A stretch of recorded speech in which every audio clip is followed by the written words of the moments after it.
All right. Now, the thing with friends with benefits is usually it's good on the onset.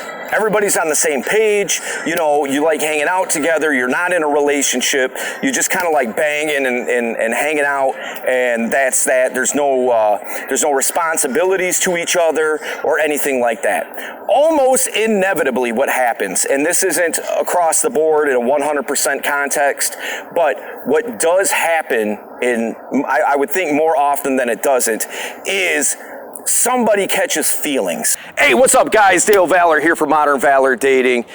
Today, we're going to be dropping a video about different kinds of relationships. It's kind of a nice day out here in downtown Detroit. We got Canada here behind me. I don't know how many coaches have done a video with two different countries in the same shot, but I figured we'd give it a whirl. So, we're going to talk about 6 different kinds of relationships and what those look like and what those mean. We're going to hop into it right now. Let's go.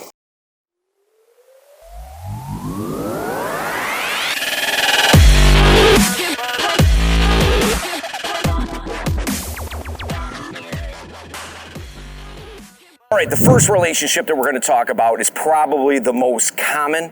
You know, a lot of guys that get into game, they get into it to have a surplus of women in their life. But at some point, now this isn't everybody, but you know, it just kind of depends on what it is that you want.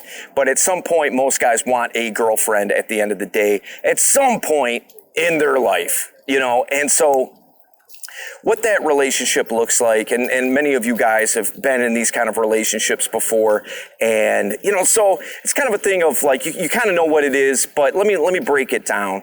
You know, a relationship where you have a girlfriend is not a marriage. You know what I mean? You do not have the same responsibilities and the same requirements between you and her as you would with somebody that you're married to. Okay. Now, I think a lot of guys fall into that trap in that the expectation is that you're supposed to, you know, like give your entire life over, you know, and just sacrifice your entire life to be in this relationship. And, you know, that's not what it is. Because oftentimes, you know, here's the thing that a lot of guys in game fall into is they're good at getting women, but they're not good at keeping them, you know? So if you want to keep them, it's a different type of game altogether. Relationship game is completely different. There is crossover. A lot of the things that made you attracted to her in the beginning are the things that you want to carry through the relationship. That's where guys fall off. They get a girlfriend, boom, they disappear. They fall off the face of the earth from all their wingmen and all that kind of thing and stop learning about game. Then their girl sees these changes in this guy's persona. He's not as assertive anymore. He's not, his boundaries aren't as strong. And what ends up happening is, you know, she cuts it off, breaks it off with him, or cheats on him, or whatever the case might be, because he's not the same person. She got duped, in other words. So the thing is when you get into a boyfriend-girlfriend relationship, make sure that you maintain the same level of learning, the same level of knowledge, and maintain all those attributes that made you attractive in the first place. All right, we're going to hop into the second tip. Let's go. Tip number 2, friends with benefits. All right. Now, the thing with friends with benefits is usually it's good on the onset. Everybody's on the same page. You know, you like hanging out together. You're not in a relationship. You just kind of like banging and hanging out, and that's that. There's no responsibilities to each other or anything like that. Almost inevitably, what happens, and this isn't across the board in a 100% context, but what does happen I would think more often than it doesn't, is somebody catches feelings. All right, when somebody catches feelings, that friends with benefit dynamic is going to be a wrap real quick. So if it's you catching feelings for her, you need to state your intent. You need to let her know what's going on, what you think about her, how you feel about her, and then move into a different direction or a different dynamic. If she's catching feelings about you and you're not with it, it's best if you just cut it off. You know, I think that might fly in the face of what a lot of other coaches might tell you, but I think that it's good to just cut it off, cut her loose, and let her go find what it is that she's looking for, right? So that's friends with benefits. We're going to hop into the next tip. Let's go.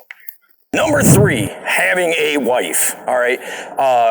In a lot of guys in games perspectives, it's not something that's their ambition, at least not immediately, you know. But the thing is that over the course of time, that could change, all right? Myself, I am married, okay?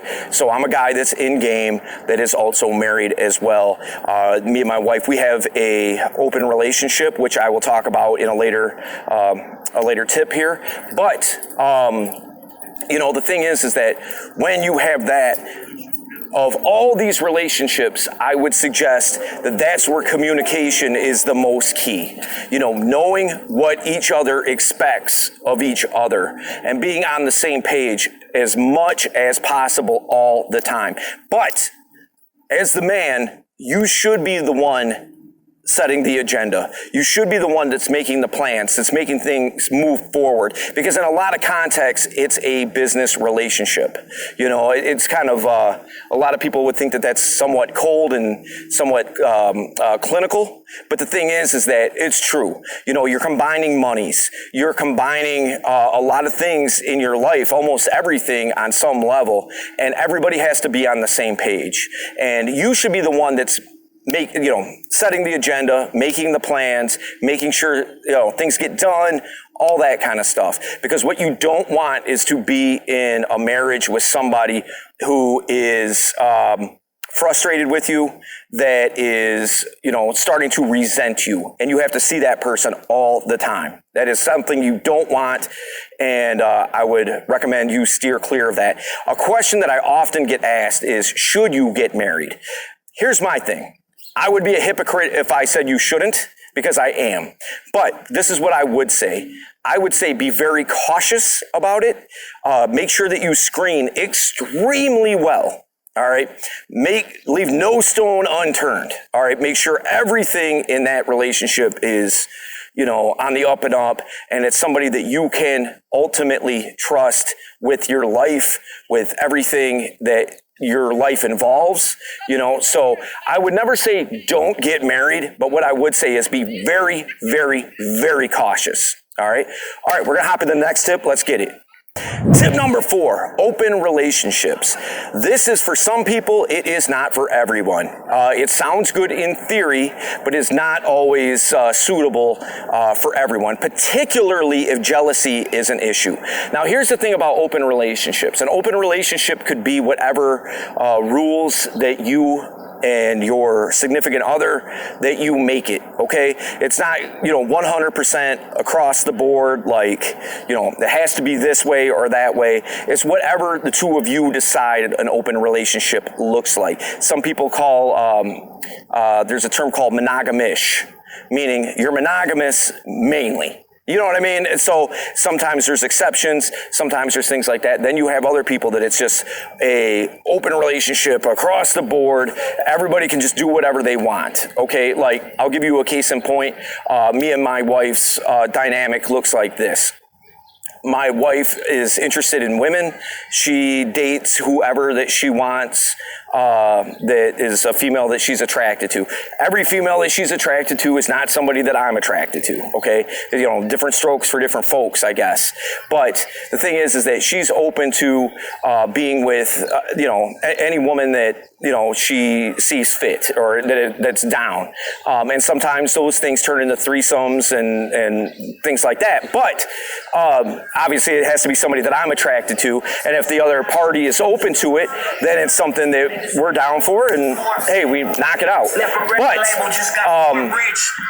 on my end of the open relationship, I can do whatever I want, in terms of with other women, with, whether it doesn't matter if she's attracted to them or not or anything like that. Our relationship kind of works like this. If I'm in a relationship with another girl, she really doesn't want to know a lot about it. You know, she wants to know where I am and who I'm with, but she doesn't really want to know intimate details, you know. So, that's just part of the way that we do things, you know. So, but it can be whatever you want it to be. But here is the deal, bottom line. You have to communicate, okay? Particularly if it's somebody that you're in a very strong relationship with, it's something that you really need to talk through, because if anybody has jealousy issues or anything like that, or they're feeling neglected, that could be a precursor for a lot of headaches. So make sure that everybody is on the same page. All right, we're gonna hop into the next tip. Let's go. Tip number 5, poly relationships, polyamory. All right. So what that looks like, it's similar to open relationships, but there's a huge difference in that, again, it's kind of a thing where, you set the dynamic and what that's going to look like between yourself and your significant other, okay? But by and large, a poly relationship kind of looks like this. You know, you're with somebody who also might be with somebody. There might be 5 people in this. They call them poly cubes. There might be 10. There might be 3. You know, I mean, it's just kind of a matter of what that looks like. And everybody kind of has their own definition of how this works. There's hierarchies and all that kind of thing. It's a little too complicated for my taste, and it's definitely not for everybody. It can get really messy, and I've seen very few of these things work out, but it can work if you communicate well and everybody is on the same page. So it's not something I fully recommend, but if it's something that you want to look into, I wouldn't say don't do it. I would just say know what you're getting into. All right. So, all right, we're going to hop into the next tip. Let's go. Tip number 6. The fun part, BDSM relationships. So the thing with that is, you know, again, it's one of these things, it can look like anything. It can be any kind of dynamic. So what you want to do is you want to make sure that you understand what you're getting yourself into and what it is that you like. I'm a big fan. I'll give you my personal context with this. I'm a dom, which means a dominant, okay? And I have several submissives, all right? And they're submissive to me, but each of those relationships look different. There's some relationships where the girl wants to be, you know, strictly a sexual dom sub relationship. Some of them will want it to be 24/7. Some of them want rules that are given to them on a daily basis. So that's how some of mine look like. All right. So, you know, with doing Modern Valor Dating, I wish I had more time to put into doing that as I would like to, but, you know, duty calls. So know what you're getting yourself into, but more than that, know what it is that you like and that you want out of a relationship like that. And you have to talk it out.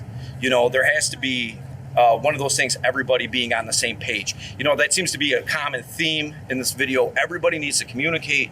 Everybody needs to be on the same page, right? So make sure that you do that regardless of what kind of relationship that you're in, regardless of the context. So listen, guys, I appreciate you watching this video. If you get value out of it, make sure that you subscribe to the channel, hit the notification bell. We want to be able to get these videos to you as quickly as possible. And we'll see you in the next one.